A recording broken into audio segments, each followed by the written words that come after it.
ఈ రోజు యాక్చువల్ గా నా రెగ్యులర్ టూర్లు ఎక్కడికి వెళ్ళినా కూడా అక్కడున్న సబ్ జైల్స్ కానీ అక్కడ పోలీస్ స్టేషన్స్ కానీ విజిట్ చేయడం మాకు ఒక అలవాటు. దానిలో భాగంగానే ఈరోజు తిరుపతి సబ్ జైలు ఈరోజు విజిట్ చేయడం జరిగింది. ఇందులోని ప్రత్యేకమైన కారణం ఏంటంటే ఈ తిరుపతి జిల్లాల హెడ్ క్వార్టర్లు అయిన తర్వాత ఇక్కడ ఒక జిల్లా జైలు అన్నది ఏర్పాటు చేయాల్సిన అవసరం ఉంది. దీనికి సంబంధించి స్థల పరిశీలన కానీ అదేవిధంగా ఎక్కడ మనకి పాసిబిలిటీ ఉంటుంది. అట్ ద సేమ్ టైం ఈరోజు తిరుపతి సబ్ జైల్లో యాక్చువల్గా కెపాసిటీ 120 ఉన్నా కూడా 140 మెంబర్స్ వరకు ఈరోజు ప్రిజనర్స్ ఉన్నారు. అందులో కొంతమంది 1 month వాళ్ళు కన్విక్టెడ్ వాళ్ళు ఉన్నారు, మిగతా అందరూ కూడా రిమాండ్ వాళ్ళు ఉన్నారు.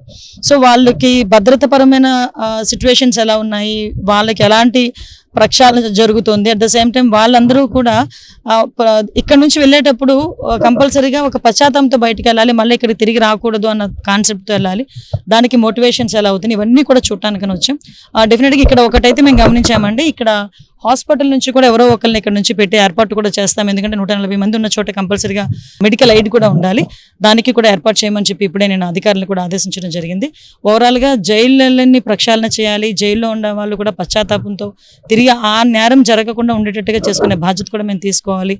ముఖ్యంగా గాంజా కేసులు ఎక్కువగా ఇక్కడ మనకి కనిపించకపోయినా రెడ్ శాండిల్ కేసులు కొన్ని కనిపించినాయి. ఆ రెడ్ శాండిల్ కూడా చాలా తక్కువైనాయి ఈ మధ్యకాలంలో. మీరు అబ్జర్వ్ చేస్తే రెడ్ శాండిల్ కేసెస్ కూడా చాలా తక్కువైనాయి. సో ఓవరాల్గా ఇలాంటి కేసెస్ నేపథ్యంలో కేసెస్ని బైఫర్గేట్ చేసుకొని వాళ్ళు ఎలా ట్రీట్ చేయాలనేది కూడా జైలు శాఖ ఈరోజు పరిశీలిస్తుంది. గాంజా అన్న పేరుని మేము టాలరేట్ చెయ్యము, అది ఎవరున్నా టాలరేట్ చెయ్యము.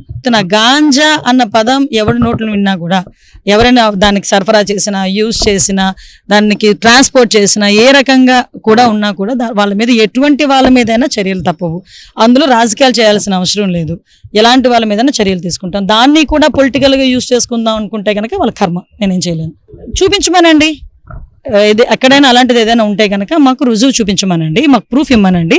ప్రూఫ్ ఇచ్చిన తర్వాత కూడా మేము యాక్షన్ తీసుకోకపోతే క్వశ్చన్ చేయమనండి. నేను రెడీగా ఉన్నాను ఆన్సర్ చేయడానికి.